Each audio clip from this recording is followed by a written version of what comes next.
I look forward to problems. I like problems because if there's problems, Frankie and I can work on it together to find a solution, right? And I see that as a great form of bonding. Now, don't get me wrong, you guys.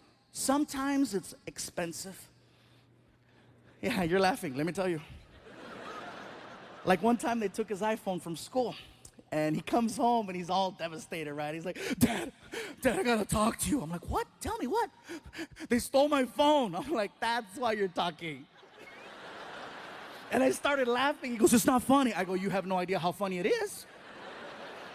I go, so what happened, Frankie? So they broke into my locker at school and they took my iPhone, they took my friend's iPhone, and if we go to the school right now, we can fill out a report. We know exactly who did it. Can we go to the school right now?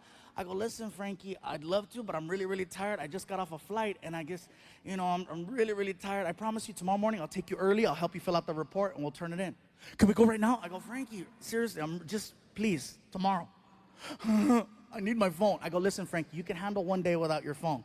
He's not getting his way. So he turns around and he yells at the ground and he goes, they took my phone! I looked at him and said, hey, you took my freedom. You don't hear me screaming. I just accept it and process it and we move on. That's it. So then he asks, what's gonna happen? I go, well, I'm gonna go upstairs, take a shower, and probably go to bed. No, what's gonna happen if I don't get my phone back? I go, that's a good question, Frankie. I don't know. You're not gonna get me a new one? No, dude, I already got you a phone. It was your responsibility to take care of that phone. It's not fair. I go, life's not fair, Frankie, okay? But things happen. You should get me a phone. Dude, seriously? And then he looks at me and he says, and this kind of messed with me, he goes, you should get me a phone. It's nothing for you to get me a new phone. It's nothing for you to get me a new phone. Bay Area, my son thinks that what I do is easy. He thinks it's easy because all he sees when he attends 1 or 2 shows per year is that I walk out on stage, you guys start chanting, and then cool shit magically appears in his room. He doesn't realize that this is actually a job and there's sacrifice that comes along with it. So I told him, I said, listen, Frankie, how about this? How about you explain to me why I should get you a new phone? And if it makes sense, I'll do it right now. Go. I need one. I said, no, Frankie, you're a teenager. You don't need a phone. A cell phone for a teenager isn't a necessity. It's a luxury, okay? It's not a necessity. It's a luxury.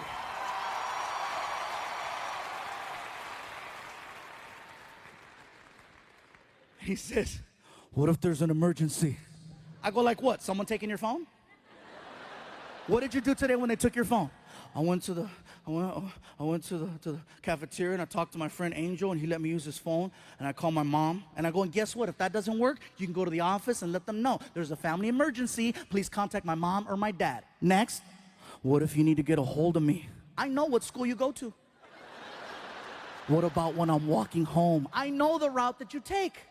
And then he pulled this one out, one of the greatest lines ever. You know what? You talk a lot about me on TV. People know who I am now.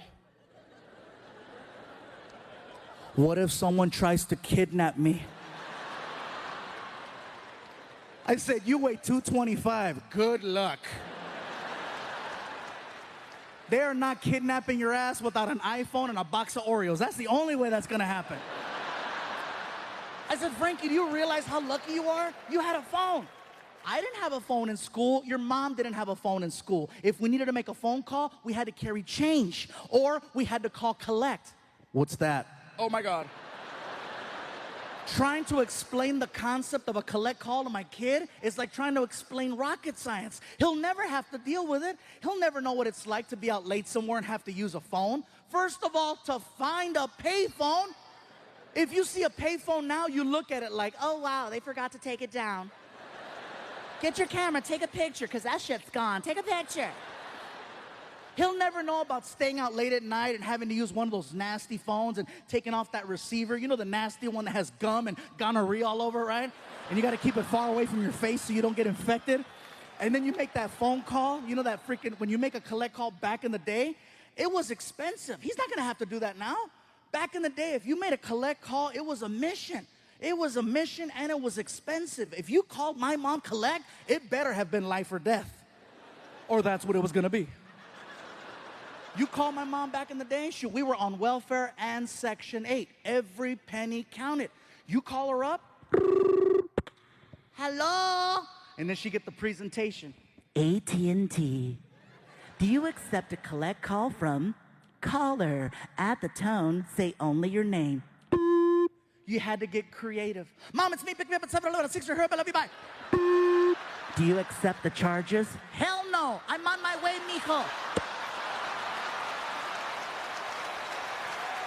If I'm at a bar and I'm sitting at the bar, I'm in a drinking environment.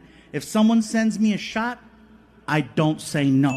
I say thank you. I accept the shot and I tell the bartender who sent it so that I can lock eyes with that person and go, thank you. And they can see me drink the shot so they know it didn't go to waste. If someone sends me a shot, I take that as a compliment. I think it's an awesome thing if someone sends you a drink. And so when I send someone a drink, I mean good intentions with that drink. And if that person is like at the bar and they're like, ugh, no, I take offense to that. I'm like, ugh, dick. I don't want to make someone feel that way. So I know if I'm in a drinking environment, I don't say no. I have already established the fact that this is a drinking environment. I've already done 2 rounds. And so I see what's going on and I'm looking for help because that's a lot. So I look for security and I'm like, security! And security sees, and security was so clueless that night. They're like, want me to help you drink? No, stupid!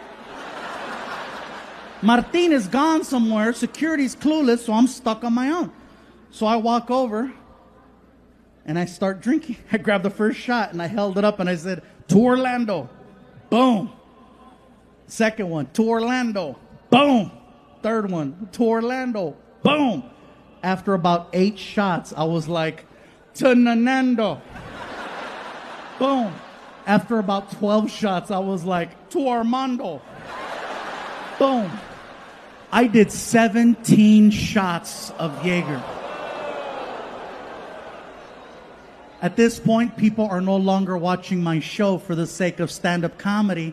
They're watching a train wreck, and they don't want to leave because they want to see what's going to happen. I am now reaching for number 18. And as I'm reaching for it, someone in the back of the room yells out, take it off! And I was like, you take it off! And then her boyfriend stands up. Hey, she'll take off whatever you take off. And all of a sudden, we had a party. That girl came up on stage and she was beautiful, according to Jaeger. She's standing on the stage next to me, but at this point, I'm so gone, I can barely finish a sentence. So then the crowd starts chanting, take it off, take it off. I'm like, here we go. So I kick off a shoe. She kicks off a sandal. I kick off the other shoe. She kicks off the other sandal. And we started going toe to toe.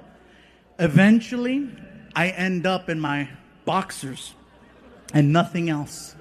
And she's in her sports bra and her underwear. And it's her turn. And we all know it's her turn.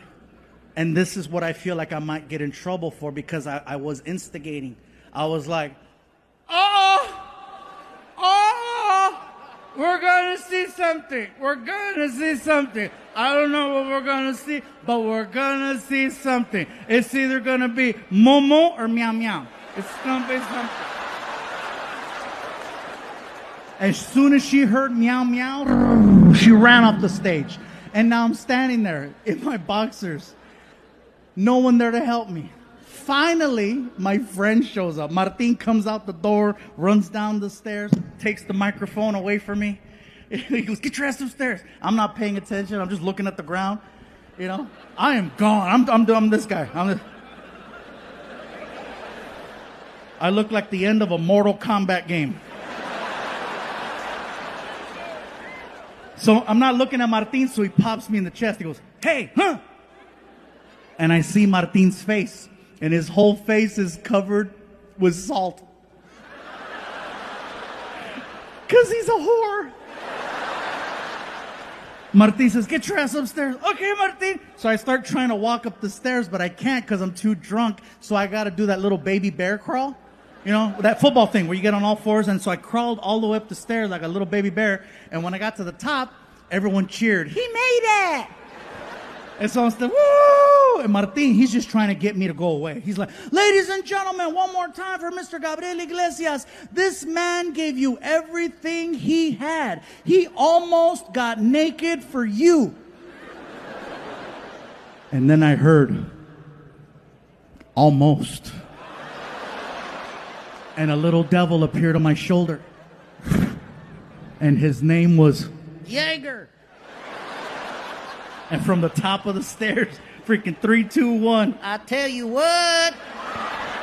And I threw my underwear at Martin. Half the crowd saw my side naked profile. The other half saw Pikachu.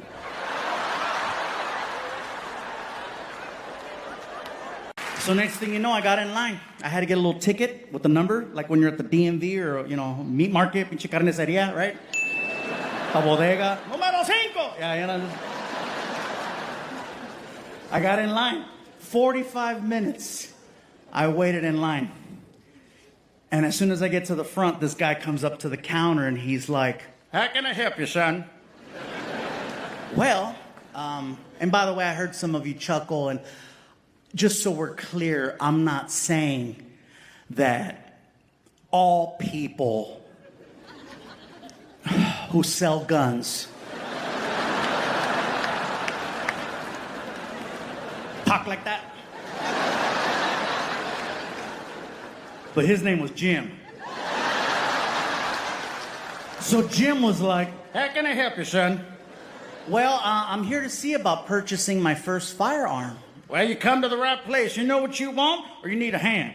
Actually, I've had some time to look at your selection, and I think I found something that's going to work for me. All right, well, show me what you got.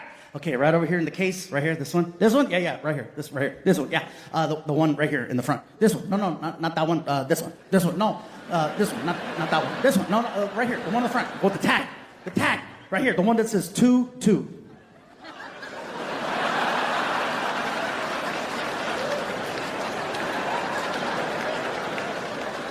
I'm sorry. Did you just call that gun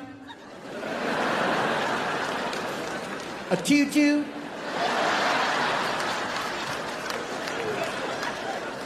Yeah. What? Jim, right? Jim, don't look at me like I'm crazy, dude. I'm just reading the tag. It says it right here. Look at right here in the front. It says 2-2.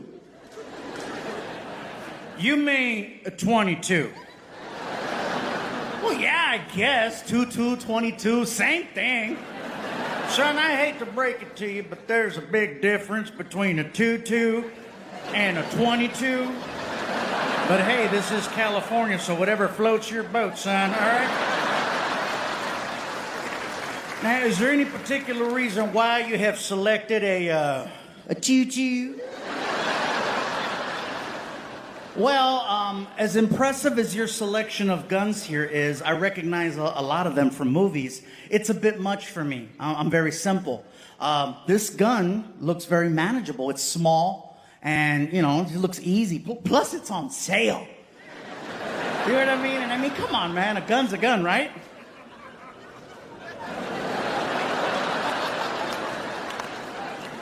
Not exactly. Is this not a good choice? Son, you want my personal opinion, or you just want to buy it and be done with? No, please tell me if I'm making a mistake. Is a 22 a good gun or a bad gun? Son, in my personal opinion, you're better off tickling them as far as I'm concerned. All you're going to do is aggravate the situation. Okay, you're just going to piss them off is what I'm trying to tell you.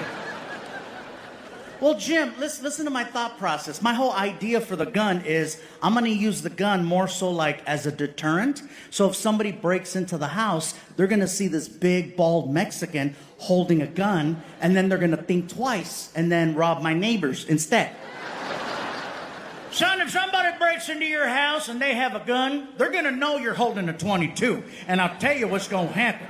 They're going to take it from you. And they're gonna beat the holy hell out of you with it, right? And the beating you're gonna get from a 22 is gonna hurt a hell of a lot more than the bullets coming out of a 22. That's for damn sure.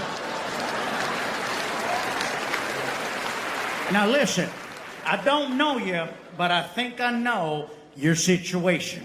And correct me if I'm wrong. You want to protect your home. Yes. Your family. Yes. Your valuables. Yes. All right, follow me. I think I got just what you need right here, okay? You see this right here? This here's a 9mm to start, okay? A 9mm is a solid firearm. 2 to the chest, that man is going down 10 out of 10. However, I got this special military-grade ammunition over here. I got this here bullet. It's called a spreader. Yeah, that's what I used to call my ex. Oh, she was a real pistol, too. Let me tell you, that's why I had to move here to California. She'll never find me here. So, this bullet, when it comes out the chamber, it opens up. And when it hits, it'll leave a hole about yay big. And stupid me, I said this. I said, people survive that? Survive? Survive? Son, you don't want them to survive. You want them dead as fried chicken as far as I'm concerned. I said, I don't want anybody to die. You don't want anybody to die? You guys hear that? You hear that? He don't want anybody to die. Yeah. Oh, yeah, you know who he voted for.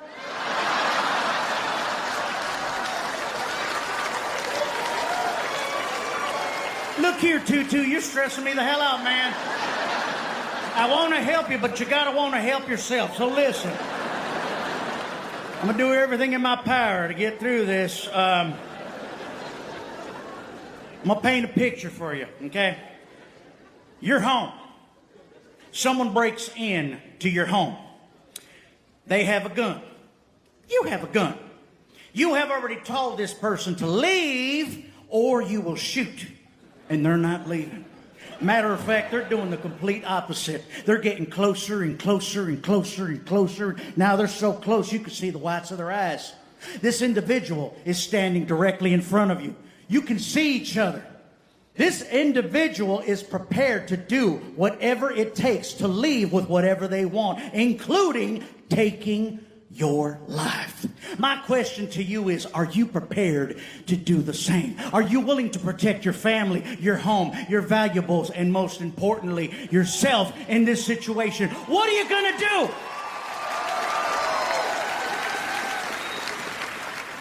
First of all, bro, you should sell like life insurance, man, because you're missing your calling. I felt that. I felt it. If I'm cornered like that and I have absolutely no choice and my life is in danger, I promise you, Jim, I will step up, man, and I will shoot them right in the leg. I will.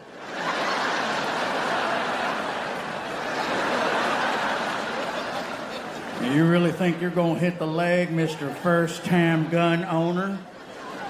Hey, if I buy that bullet you're trying to sell me that covers that much, up close, I could hit a leg.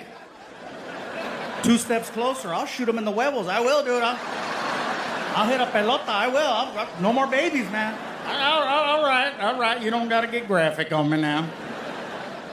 Son, you know what's gonna happen if you shoot someone in your home in the leg and they live? Yeah, I know what's gonna happen. I'm gonna sleep better knowing I didn't take a life. And I was able to protect my home, my family, and my stuff. That's what's gonna happen. Clearly you're a Disney fan. That's about the biggest fantasy I've ever heard right there. Son, I would ask you if you knew, but clearly you don't, so I'm not going to waste my time spinning my wheels on this one. I'm just going to call it like it is. If you shoot someone in your home and they live, they can come back and sue your ass. That's right. And here's the kicker. They're gonna win. That's right, they're gonna win. And not only are they gonna get everything they wanted to get when they first broke in, when it's all said and done, you are gonna cut them a big fat check. Now, what do you gotta say about that? Said that motherfucker's gonna die.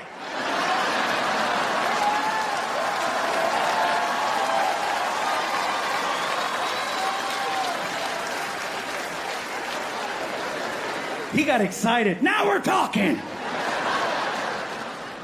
I found out something that day. I found out that people that sell guns are a lot like people that sell used cars. They play on your emotions and then they start to upsell you and make you buy things you don't want or need. He knew I was scared because he kept saying it to me. Because I know you're scared and your fears, you're worried, you're scared. And every time he'd say scared, something else would appear on the counter. He sold me so well that when he was done selling me, I wound up with 4 rifles and 4 handguns and a case of spreader ammunition. I hear some of you clapping, and why? It's excessive. I only have 2 hands. I made the news recently, without giving too much away. There's an episode of Family Feud coming out very soon that I'm gonna be on. Yeah. It is the celebrity edition, so it's Fluffy and Fluffy's family versus Fat Joe and his family. So yeah, it's Fat Joe versus Fluffy because apparently the producers have a great sense of humor. Anyway, long story short, I flew in some family from the East Coast to be on the show with me. The show went over very well. You'll find out who wins later. Here's the deal. The next day, my sister, who was one of the people I flew in, she hadn't been in California in forever, and she was like, "Can we go to Disneyland?" And I'm like, Sure, let's go. So it was her and her husband, Gordy, and I took them to Disney. And we get on a couple of rides, and just so we're clear, that's not what made the news. I said that last night and someone was like, "Oh, 'cause he fit." No. Some people, right? Yeah. We get on the Cars ride at California Adventure. And halfway through the Cars ride, the car stops on the track. And my sister looked at me, she goes, "Is this supposed to happen?" I go, "No, the check cleared. We're supposed to finish. This is, we paid. It's supposed to work." No, It took the Disney people about 20 minutes to come get us and take us out of the car. So we're sitting there outside in the sun for 20 minutes. I had no problem with that because I am mocha. I'm okay in the sun for 20 minutes. My sister, she's twice as dark as me. She's like freaking, Apache. She's, freaking Azteca. Just. Her husband, on the other hand, he's from Minnesota.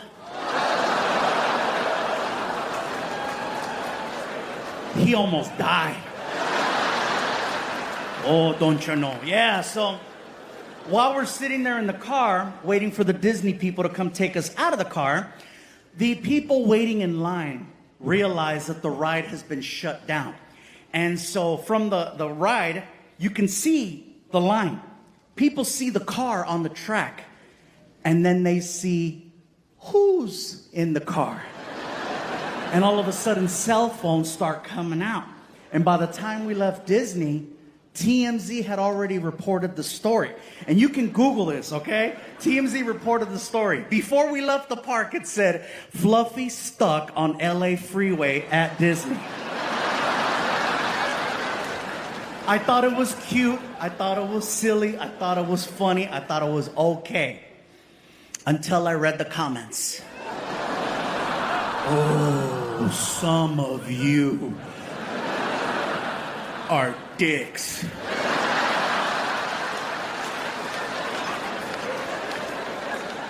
One lady wrote, just because you're tall enough to ride doesn't mean you're small enough to fit. A guy wrote, the car got tired. Another guy wrote, you're Mexican, couldn't you fix it? And that was Martin, yeah. So, anyway, so the time before that, we made world news. Some of you might remember this story. The guys and I were involved in an emergency landing situation. I had chartered a private jet because my last Netflix special, the money finally hit my account, and I thought I was balling, right? Nope, turns out we were falling. Worst turbulence we have ever experienced in 27 years of being comedians. Worst turbulence I ever felt, for sure. At one point, the jet did this. I did this. The scariest part was watching my dogs leave the seat. Fortunately, we landed safely. We were okay. That's not what made the news. What made the news is that when we came in for the landing, the jet touched down and then it skid off the runway by 200 yards. And we ended up in a field. A field. A field. Are you kidding me? As hard as I work.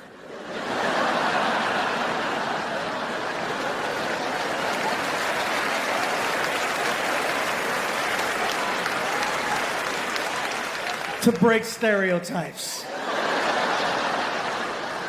A bunch of Mexicans ended up in a field. Yeah, that's what happened. That's how TMZ reported it. Mexicans found in field. In the movies, the pilots are always the first to know when there's an issue. And in the movies, the pilots always have the courtesy of telling the passengers. They love to hear themselves talk. They get on the mic.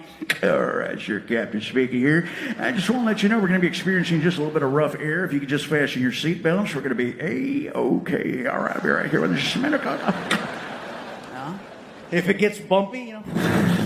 All right, hey, everybody, it's your Captain speaking here. Somebody just had a little Mexican food here, so yeah. We're feeling a little bumpy up here. Yeah, we just had some fast food. But if you could just a reminder to keep your seatbelts fastened, we might be getting a little bit. Oh, there we go, just a little bit there. All right, I'll be back with you in just a few seconds. If the plane's going down, brace for impact. Hold on tight. We're coming in hot. Our pilot, nada. Our pilot didn't say anything until we came to like a complete stop. And then maybe like a minute later, the cockpit door opened up and he stuck his head in and he's like, you good?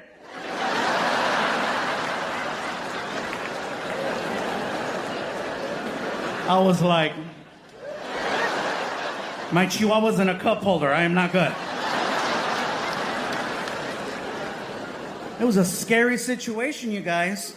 But let me tell you, even though we were involved in an emergency landing and we thought we were gonna die, I'm grateful for the experience, believe it or not. I'm grateful because it reminded me how valuable life is and how quickly things can change. Every now and then, we need a little reminder. We need to get shaken up a little to remind ourselves, oh my God, this is special. This is important. Enjoy it. Have fun. The rest of the day after the landing, there was nothing anybody could tell me to ruin how good I felt to just be breathing and be alive. Nothing.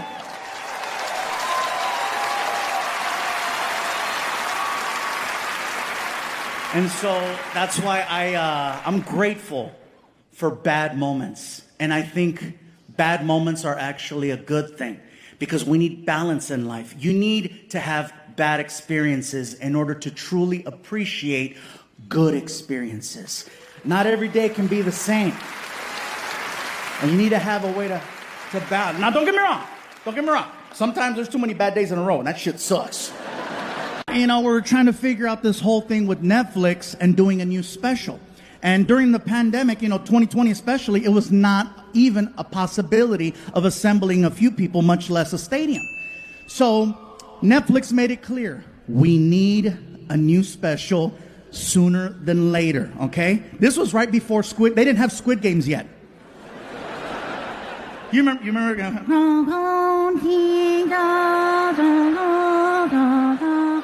Red light. Yeah. Some of you are like, that's racist. No, that's accurate. That's really good. That's good. So anyway, Netflix said as soon as there's an opportunity to record a new special, we need a special. So with time going by, there became two options for recording a special in late 2020. One was Florida, the other was Texas. Some people from Texas cheering? Yeah? Okay. You could cheer all you want. That's where I got COVID. Yeah. Chingate esa. So here's the story. So I had done shows before, in Texas, and I had never done a show in San Antonio. So the original plan was we wanted to record a special in San Antonio for the new Netflix show, for the series. So we couldn't really travel too much. And remember, they kept telling us, stay in your bubble, stay in your COVID bubble. Don't forget to stay in your bubble. So in order to be as proactive and just careful, we all went out there together as a team, okay? And then we all basically said, we're going to do a residency in San Antonio for 30 days. 30 shows in 30 days. And on the last day, we'll record a new special. This way it gives me a chance to start performing again because it'd been over a year since I touched the stage. And so we get there and they gave me the option. Do you want to stay in a house or do you want to stay in a hotel? And I said, well, I've never lived in Texas before, so let's see what a house feels like. So they got us like this fancy Airbnb, and basically, it was Martin, Alfred, my friend Rick, myself. It was like four of us. It was like the Mexican version of the real world, okay?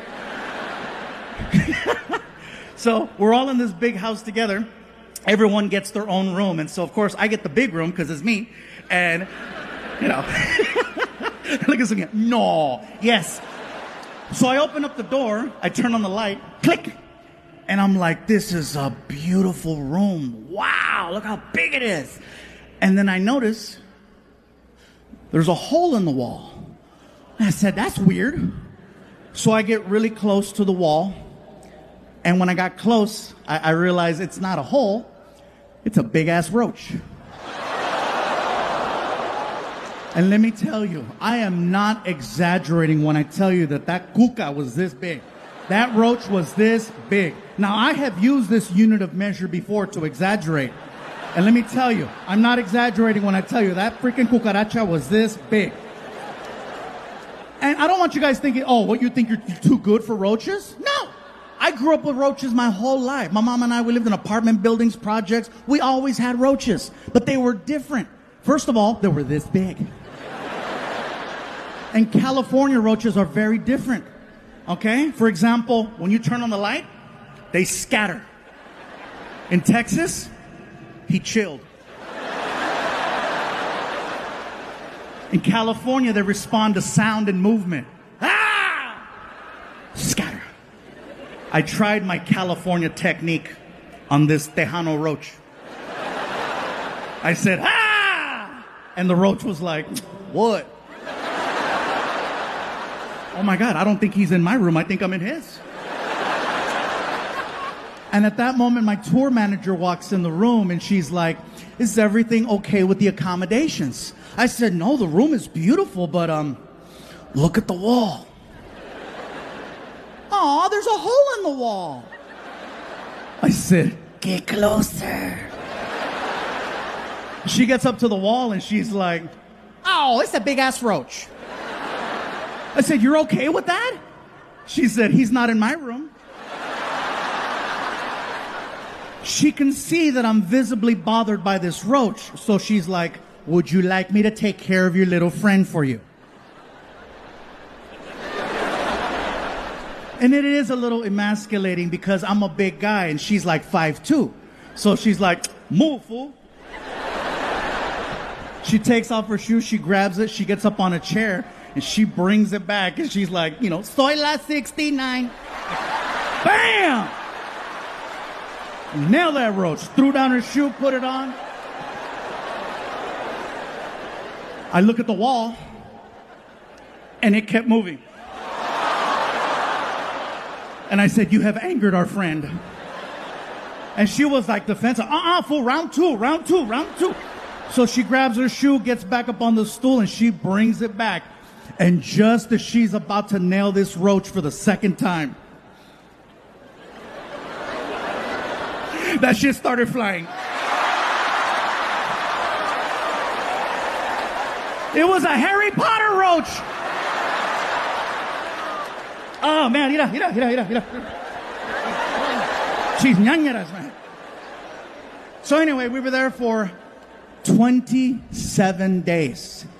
And for some reason, on the 27th day, out of a team of 30 people that were there to film a special, I was the only one that tested positive for COVID-19. No one else got it.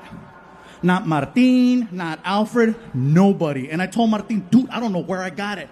And he said, I think you got it from the roach.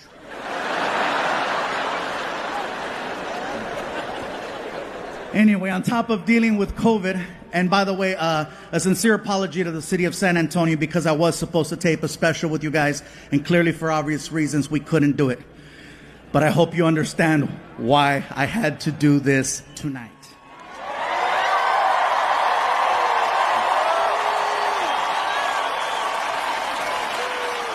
On top of dealing with COVID, the vaccine situation, I come to find out someone was trying to extort money from me.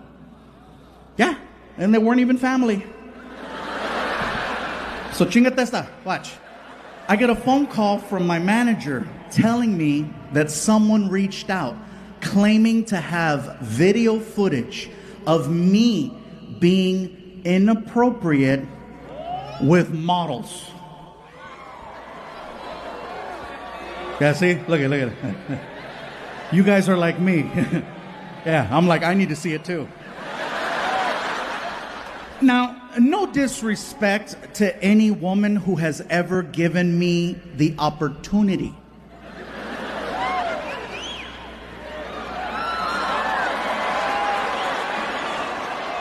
But none of them were models. Maybe a couple of cochinas from West Covina, maybe. But they were not models. They were not models. They were just good citizens. Thank you. So anyway, they said I had until 9 a.m. to make a deposit of $50,000 into an account, or they were going to release the footage to TMZ and my career was going to be over. When I got the message, it was already 6 p.m. So I had missed the deadline by like half a day. So I was like, well, let me turn on the TV, still, see if I still got a job. And clearly this is the first time you guys are hearing about this because there was no footage. They were just trying to scare me into giving them money. The only reason why I'm telling you the story is because only 50,000? Like seriously, that's what my career's worth? Don't get me wrong. I know when I said 50,000, some of you were like, oh, and it is a lot of money. But if you're going to go after a celebrity, $50,000 is really low. Like, to put into perspective, they did the same thing to Kevin Hart. And with Kevin Hart, they hit him for $10 million. $10 million, which lets me know where I stand on the comedy totem pole of success. There's Kevin Hart with 10 million, and I am like the Groupon of extortion. Where'd you get your extortion? Got that shit at Ross. It was on clearance. $50,000. You can't even buy an Escalade with $50,000. That is like a Hyundai Sonata at best, okay? And that's like a base model. Like, you still gotta do this shit to the window, $50,000. But one night, I was drinking on the bus, and I go to put my cup down, and I missed the table, and the cup hit the floor. I didn't get up right away to get the cup, because I figured I'm gonna get up in a couple minutes and make myself another drink. I'll pick up the cup then. Dave sees the cup on the floor, and then he looks at me and says, "Hey, I ain't your mama. Pick that shit up."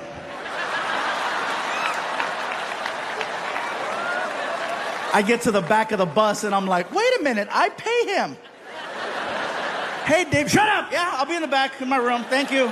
Drive safe." And people tell me, you work with a man who talks that way to you? Why? Let me tell you why. Because he's honest. With Dave, you know exactly what you get. Nowadays, it is so hard for me to tell who's being genuine and who has an agenda. And with him, you know exactly where you stand. If he likes you, he loves you. And if not, you're on the curb with Kenny G. That being said, I have a story to share. About 1.5 years ago, maybe longer, we're on the bus and we're heading down the highway. Just so you have kind of an understanding of the bus layout, let's say this is the front. Here's Dave, the driver, empty seat, and then a sliding door that goes in between him and the rest of the tour bus. My buddy Alfred and I are in the living room portion and we're watching TV. We're watching the news. And on the news, there's this person who is running for some type of office. No particular office. And I guess their big plan is to erect a structure between two bodies of land. Somewhere. And I guess they want one side of the structure to finance the entire project. Well, my buddy Alfred and I, we have a lot of family that works in construction, and we know a bad job when we see one. So we started to voice our opinion out loud about how we felt about this person and what they wanted to do. We're being very loud. So loud, Dave can hear us. And then we hear Dave.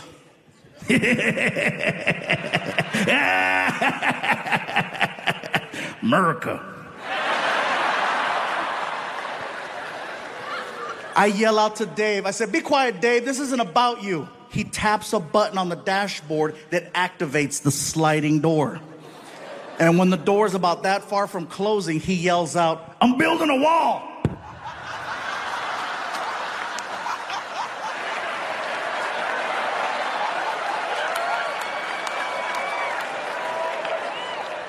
I couldn't even get upset because I was too much in shock over the fact that that came out of someone 4 feet away from me. My buddy Alfred and I, we look like chickens. We're like... My cell phone goes off. I take out my phone, and there's a text message from Dave.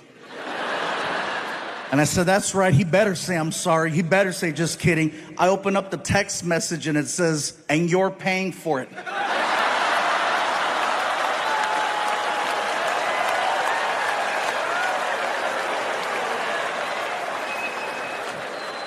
And people tell me, "You still work with him after that?" Yes, I do. I trust that man with my life every single night. I know where his heart's at. He can say whatever he wants. At the end of the day, he still has to drive around the king of the Mexicans.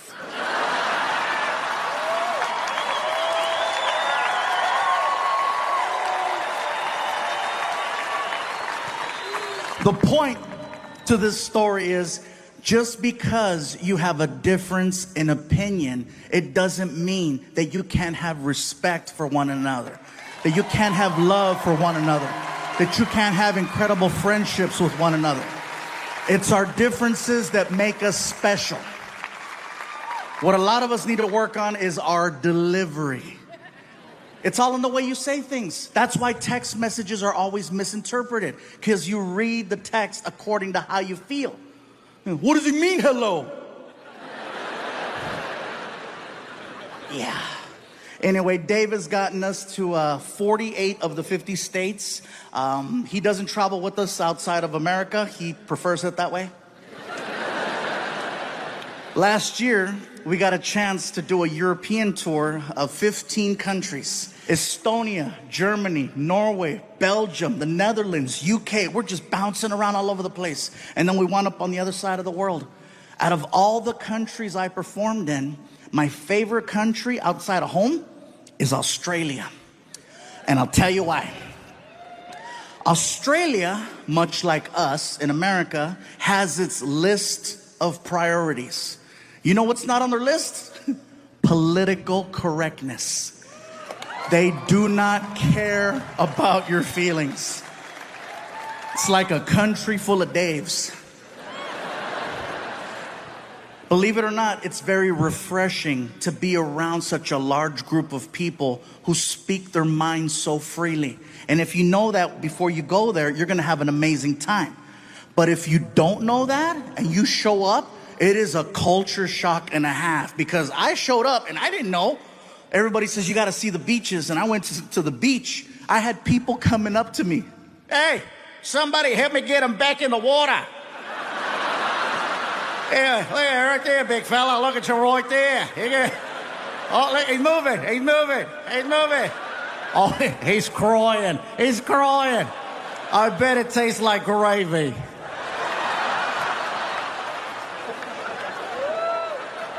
It's not bullying if everyone does it. Yeah, that being said, I'm in Australia, Sydney, Australia, at the Opera House. For me, it was one of the most iconic places I've ever got to perform in. It was bucket list, definitely. After the show, I wanted to go hang out with some Aussies and see what that was like. I'm hanging out at a pub. First things first, Australian people do not drink Foster's beer. That's an American thing. They don't drink that over there. I tried ordering one to fit in, didn't go over well. Bartender looked at me. Hey, you like the taste of piss, do ya? Okay, don't order that again. So I'm hanging out with these two Aussies, and we're drinking a rum called Bundaberg. At first glance, it looks like a Coca-Cola bottle because there's a polar bear on the front. And then you drink it, and you're like, that's not Coke. As we're talking, a third Australian joined the conversation. And he sounded a little bit different from the other two. He had more of a raspy voice. More like, all right, yeah, mate, yeah, all right. He sounded like a drunk pirate underwater. These two guys didn't like him, so they called him a name and they left. And now it's just me and drunk pirate. We're talking about life. Life in America, life in Australia, talking about our differences. He tells me that he's a professional knife maker. He's showing me how it's done. He's showing me pictures. We wind up polishing off 3 bottles of this rum. And drunk wasn't even the right word to describe our level. My tour manager, Ryan, he comes up to me and he says, Gabe, time to go. And I look at Ryan and I'm like, but Ryan, I just made a friend. And he makes knives. And they're pretty. My tour manager always knows how to talk to me no matter what condition I'm in. If I'm drunk, he knows better than to talk to me like I'm an adult. He talks to me like I'm 2. He looks at me and he says, hey, buddy. You hungry?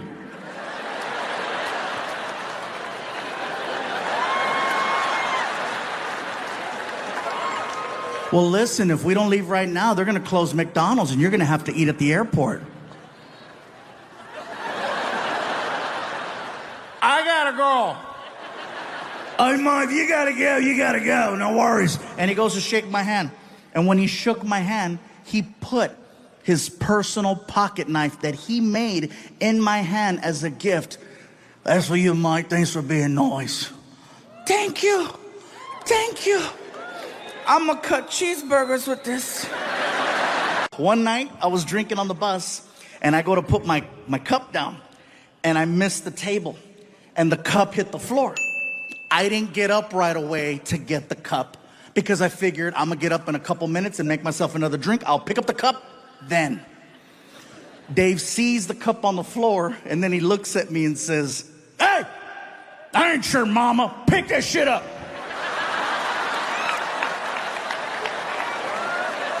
I get to the back of the bus and I'm like, wait a minute, I pay him. Hey, Dave, shut up. Yeah, I'll be in the back in my room. Thank you. Drive safe.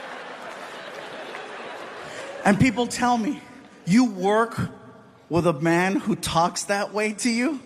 Why? Let me tell you why. Because he's honest. With Dave, you know exactly what you get.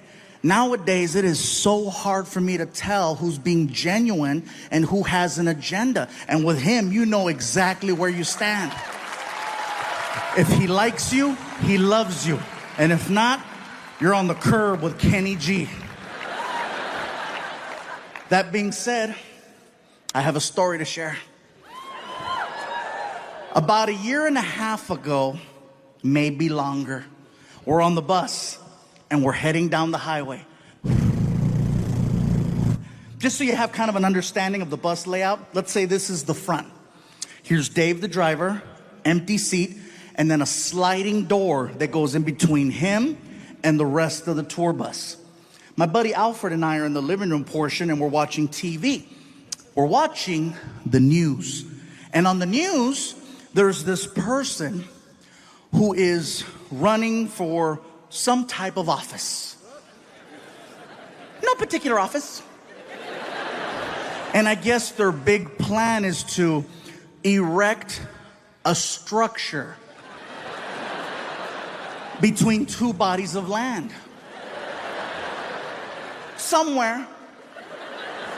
And I guess they want one side of the structure to finance the entire project. Well, my buddy Alfred and I, we have a lot of family that works in construction, and we know a bad job when we see one.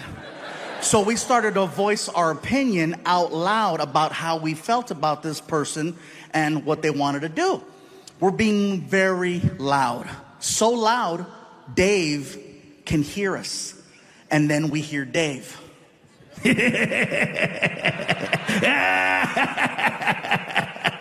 America. I yell out to Dave. I said, be quiet, Dave. This isn't about you. He taps a button on the dashboard that activates the sliding door. And when the door's about that far from closing, he yells out, I'm building a wall.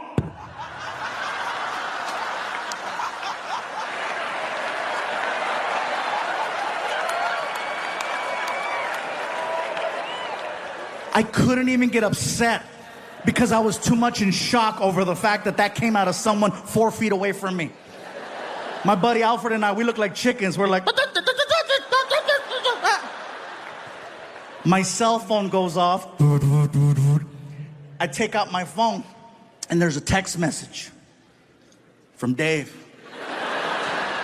And I said, that's right, he better say I'm sorry. He better say just kidding. I open up the text message and it says, and you're paying for it.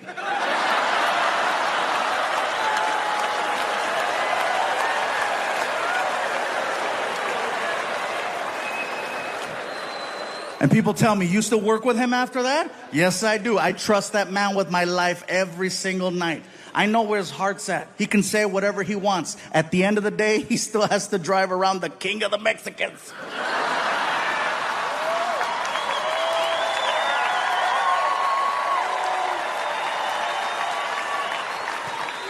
The point to this story is, just because you have a difference in opinion, it doesn't mean that you can't have respect for one another, that you can't have love for one another, that you can't have incredible friendships with one another. It's our differences that make us special. What a lot of us need to work on is our delivery. It's all in the way you say things. That's why text messages are always misinterpreted, because you read the text according to how you feel. What does he mean, hello? Yeah. Anyway, Dave has gotten us to 48 of the 50 states. He doesn't travel with us outside of America. He prefers it that way. Last year, we got a chance to do a European tour of 15 countries. Estonia, Germany, Norway, Belgium, the Netherlands, UK. We're just bouncing around all over the place. And then we wound up on the other side of the world. Out of all the countries I performed in, my favorite country outside of home is Australia. And I'll tell you why. Australia, much like us in America, has its list of priorities. You know what's not on their list? Political correctness. They do not care about your feelings. It's like a country full of Daves. Believe it or not, it's very refreshing to be around such a large group of people who speak their minds so freely. And if you know that before you go there, you're going to have an amazing time. But if you don't know that and you show up, it is a culture shock and a half, because I showed up and I didn't know. Everybody says you got to see the beaches, and I went to the beach. I had people coming up to me. Hey, somebody help me get him back in the water. Yeah, look right there, big fella. Look at you right there. Oh, look, he's moving. He's moving. He's moving. Oh, he's crying. He's crying. I bet it tastes like gravy.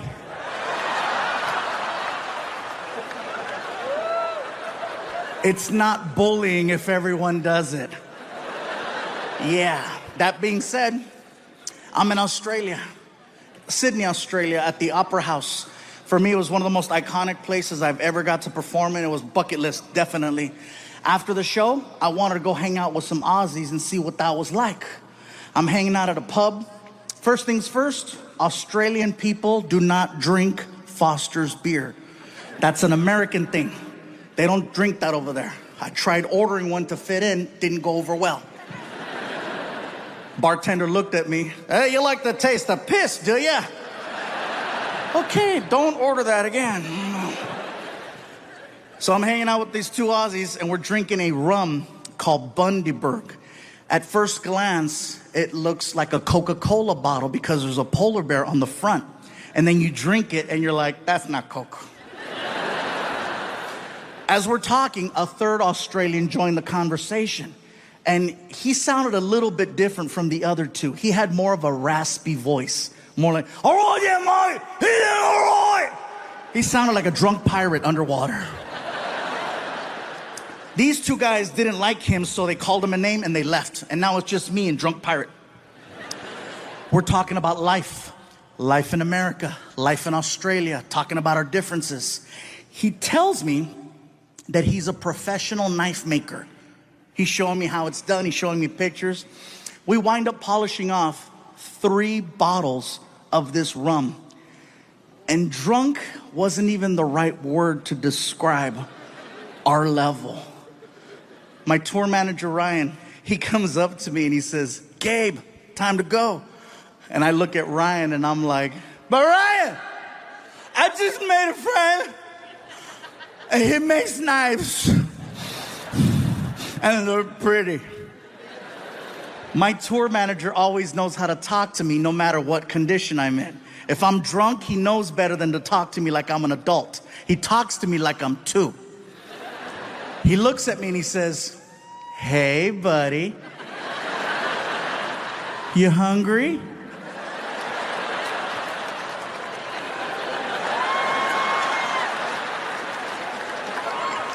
Well, listen, if we don't leave right now, they're going to close McDonald's and you're going to have to eat at the airport. I gotta go. Oh, Mom, you gotta go, no worries. And he goes to shake my hand. And when he shook my hand, he put his personal pocket knife that he made in my hand as a gift. That's for you, Mike. Thanks for being nice. Thank you. Thank you. I'm gonna cut cheeseburgers with this. Last year, I got to meet one of my childhood heroes. I got to meet Arnold Schwarzenegger. Now, some of you are clapping, some of you are like, wait. Well, here's the thing. I didn't love him as a politician, and I was too young to know him as a bodybuilder. All I knew is the movie Terminator was my favorite movie, and he was the Terminator. So, here's the story. I'm in LA at this red carpet event for some movie that I still haven't seen. I'm standing there with my publicist, okay? I'm standing there with my publicist, and she's explaining to me how the red carpet works. Listen, Gabriel, this is what's gonna happen. You're gonna go down the red carpet, and then the paparazzi's gonna start taking photos of you, and then someone's gonna ask you some questions. It's a lot of fun. Then we'll go inside, and then we'll go to the after party. It's gonna be great. As she's telling me this, I'm looking around, and I look over and I notice, I see him. I see Arnold Schwarzenegger, and I freak out.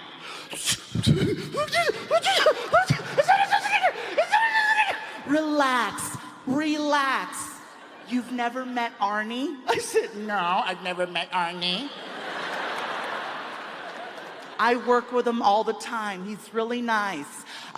Would you like me to introduce you? I'm like, Yes.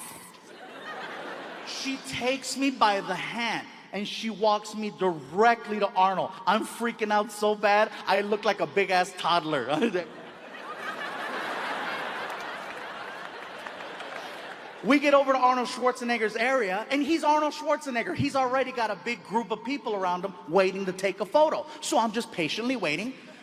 As I'm watching him, you guys, I gotta tell you right now, no one on this planet is better at meeting people than Arnold Schwarzenegger. He is the greatest people meter I've ever witnessed. And the reason I say this is because when you meet him, he's very engaging. He grabs your hand, he pulls you in, he looks at you in the eyes, and he turns it on.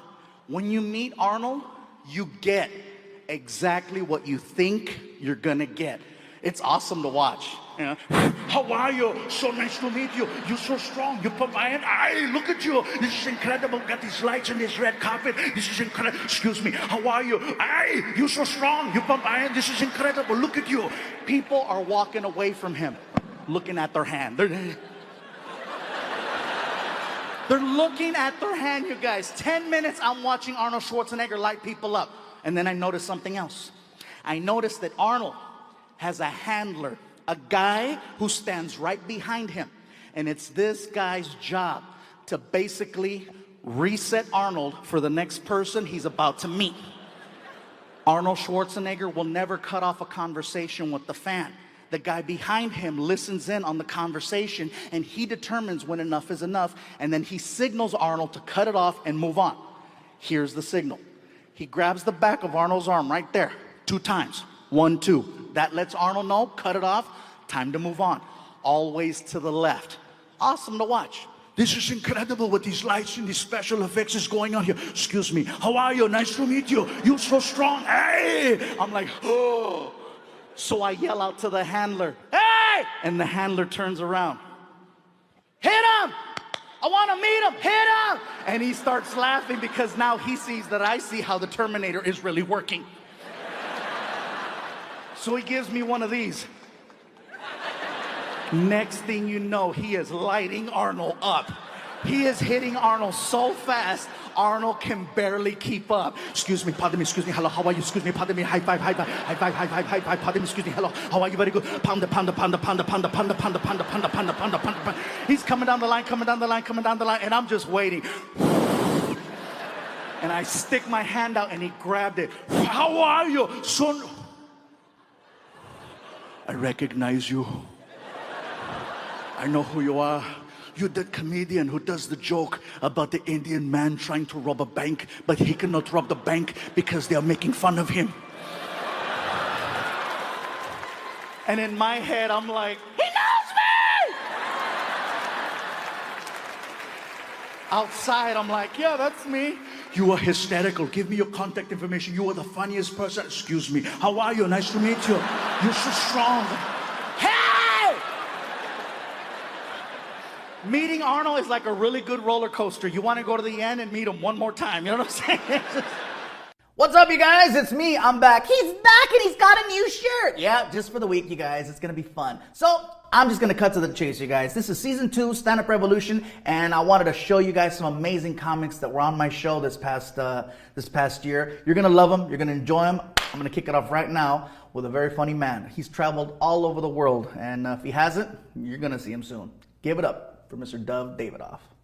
I think what we're all asking one another is, why do gay guys often look like they just smell cookies?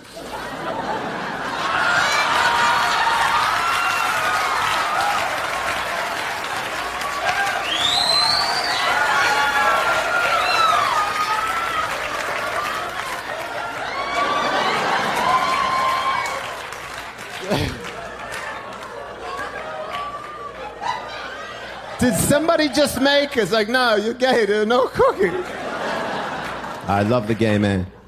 I don't know. You know, I was walking around the casino earlier, and I saw people with kids. See all these kids walking through. I'm like, could people cool it with the kids? Not everybody has to have a kid. Not everybody. If you're not psychologically outfitted to raise a child, cool it, because you're just burdening everybody else with your issues. I'm walking around this casino, and the kids are there looking at a slot machine next to his mother. It's like, must everybody have a kid? Is traffic not bad enough? They're chopping down forests all over the world to make room for more people. You know what I mean? In China, there's limited room for panda bears. I don't want to live in a world without pandas. Every time you have a baby, a panda dies. Cool it with the kids, man. You know what I mean? And then everybody's like, my friend just had a kid. I'm like, what are you doing? He goes, oh, you got to try it. It's like, do I have to try it? Is that something I should try? What's it, a new kind of weed? What if I don't like it? Can I put it out? Nah, he's messing up in school. You take him. What do you mean, try it? And then everybody goes, oh, I didn't plan on it. I didn't plan on having a kid. I just wish somebody would plan this out once in a while. Nobody ever bought an animal without planning on it. I never been walking home with a horse, and my landlord is like, hey, you live in a one-bedroom. I'll be like, my bad, I didn't plan this purchase out right. Come on, Trigger. I know the elevator's a little small. We're going to have to fit. I didn't plan it right. Stop it, man. Can't we have a screening process? Just some sort of basic questionnaire. You want to have a baby? Fill it out. Are you a complete screw-up? Yeah? No babies for you, man. No babies. And then everybody's like, how do we define who's a screw-up and who's not? Let's start here. Are you in and out of prison on methamphetamine-related felonies? You are? No babies for you. You know? And by the way, if you take the Bible or the Quran literally, word for word, no babies for you either. And you know who else? If you think Red Lobster is a legitimately good restaurant, I like it too, but no babies for you. It's just that everybody's celebrating. Everybody gets caught. Everybody's celebrating Mother's Day and Father's Day, and that's great. We should celebrate it. That's a hard job. But can we also celebrate a day of self-restraint? A day where somebody just said to themselves, I'm not cut out for this. I'm not going to burden the world with my issues. Can we have a national pull-out day? Just, Have a good life, everybody. Thank you for listening. 족할 것 같아서 그 사람을 찾아가서 달라고 할게요. 그렇지 않으면 그녀는 몰래 학교를 그만둬야 할 것이다. 꼬치개미는 정말 따뜻한 소년이다. 따뜻한 남자는 여전히 가족에게 돈을 요구해야 할 때 따뜻한 남자의 방식으로 항상 성실합니다. 당신의 돈은 모두 나를 위한 것입니다. 나를 위해 온갖 선물을 사주고 당신은 나를 위해 온갖 꽃을 사준다. 돈 없으면 나가라. 꾸짖으며 가족을 구합니다. 나는 당신이 그렇게 하는 것을 허용하지 않습니다. 나는 돈이 있습니다. 돈이 부족하면 내가 주겠다. 따라서 탄이 기생충이었던 것은 아닙니다.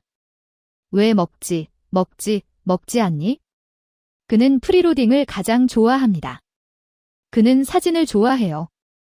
나는 당신을 위해 장비 상점을 열었습니다. 차를 바꾸고 싶어요. 친구를 통해 카드를 줬어요. 돈이 부족하면 나에게로 오라. 아이를 몰래 키우는 것보다 아이를 몰래 키우는 것이 더 비싸다고 말하는 친구들이 늘 있다. 하지만 내가 당신을 위해 돈을 쓴 세월을 부인할 수 없습니다. 나는 매우 행복합니다. 나는 그것을 기대하지 않았습니다. 그 모든 것이 마침내 붐처럼 돌아와 내 심장을 찔러 몰래 꿰뚫었다.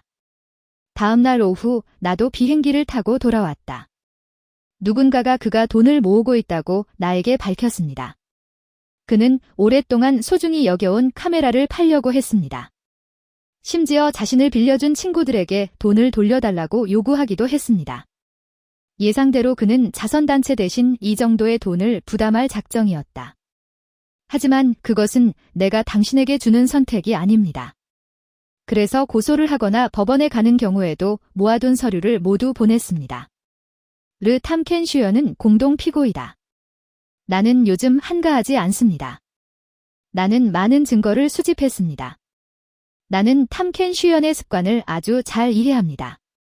나는 당신이 어떤 호텔, 레스토랑, 클럽하우스, 명품 매장에 자주 가는지 알고 있습니다.